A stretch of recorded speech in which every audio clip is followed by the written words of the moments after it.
Já ocupa a posição de maior exportador mundial de carne bovina, passa a ser também o maior produtor global da proteína. Dados do Departamento de Agricultura dos Estados Unidos mostram que o país deve produzir 12,35 milhões de toneladas neste ano, superando pela primeira vez os Estados Unidos, com produção estimada em 11,81 milhões de toneladas.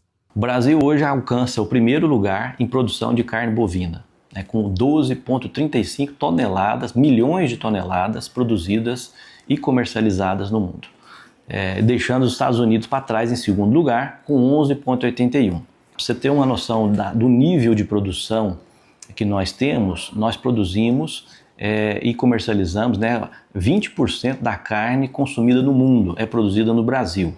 Ou seja, de cada 5 bifes consumidos no mundo, 1 é brasileiro. Então é muito impactante esse número, É um número muito expressivo. E isso traz uma condição também que nós somos o maior exportador de carne.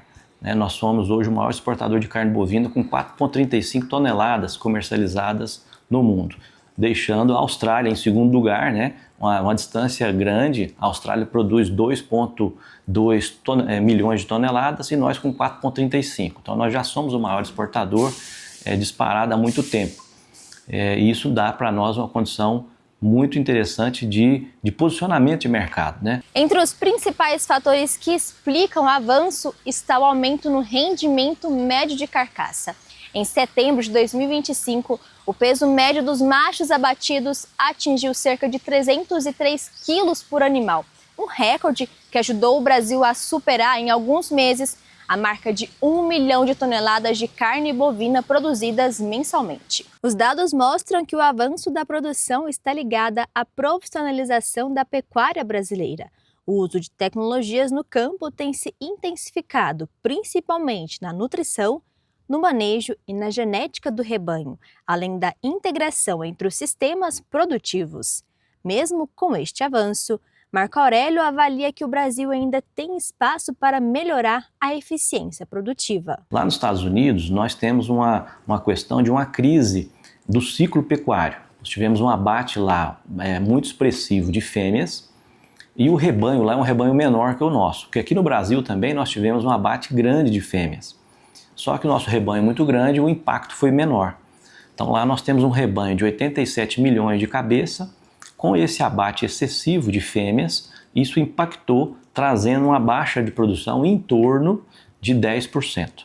E o Brasil teve uma profissionalização. Apesar de também ter um abate expressivo de fêmeas, o Brasil foi mais eficiente em profissionalização. E aí deu essa diferença. Nós com 12,35 milhões de toneladas e eles com 11,8. Então historicamente, é o primeiro ano que isso acontece, o Brasil ultrapassando os Estados Unidos em produção de carne. E os Estados Unidos, fazendo essa comparação, nós temos um rebanho de 200 milhões de cabeça, os Estados Unidos 87 milhões de cabeça.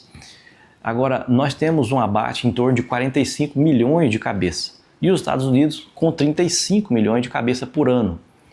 Ou seja, nós temos ainda uma eficiência produtiva ainda a melhorar. Nós temos um dever de casa para o pecuarista brasileiro de profissionalização. Os Estados Unidos abate uma quantidade de cabeças menor que a gente e com a quantidade de carne quase parecida. Nós estamos só apenas 4,5% acima deles. Então a eficiência produtiva dos Estados Unidos ainda é superior à nossa. A expectativa é de que o Brasil mantenha a liderança nos próximos anos. A avaliação é que fatores como área disponível, clima favorável e capacidade produtiva sustentem esse desempenho. A perspectiva é de continuar.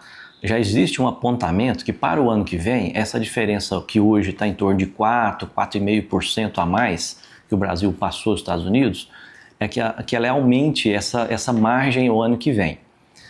A projeção para longo prazo, para 2030, 2050, é que essa distância aumente muito mais, porque nós temos uma área territorial maior, um clima tropical bem mais expressivo, em termos de produção vegetal, que é o capim, que é um boi de pasto, e também a produção de alimentos para o boi de confinamento, que traz uma vantagem competitiva do Brasil. Então essa distância percentual de produção tende a aumentar. Para o ano que vem já e para médio e longo prazo. Hoje a gente está com 20% de toda a carne produzida no mundo, é produzida no Brasil, e a perspectiva para 2050 é que a gente seja 50% da carne produzida no mundo seja originária do Brasil.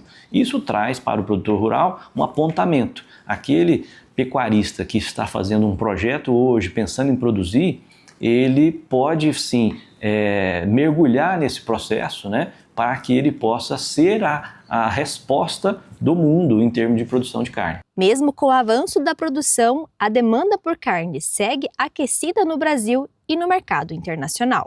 No momento, a tendência é de aumento de preços. É porque a demanda de carne está maior do que a produção. Então isso, a lei do mercado, que vai estar regulando, né, faz com que tenha essa perspectiva de aumento dos preços. Existe uma situação contextualizada do momento agora, que é final de ano, todas essas festividades, férias escolares, isso aumenta o consumo da carne interna e aumenta do mundo também. Nós temos a virada do ano chinês, que aumenta a demanda de carne, Estados Unidos também. Então, nós temos um momento circunstancial do momento, então isso aumenta o preço da carne. Mas ao longo do tempo, como a produção está menor do que a demanda, a tendência é de aumento também.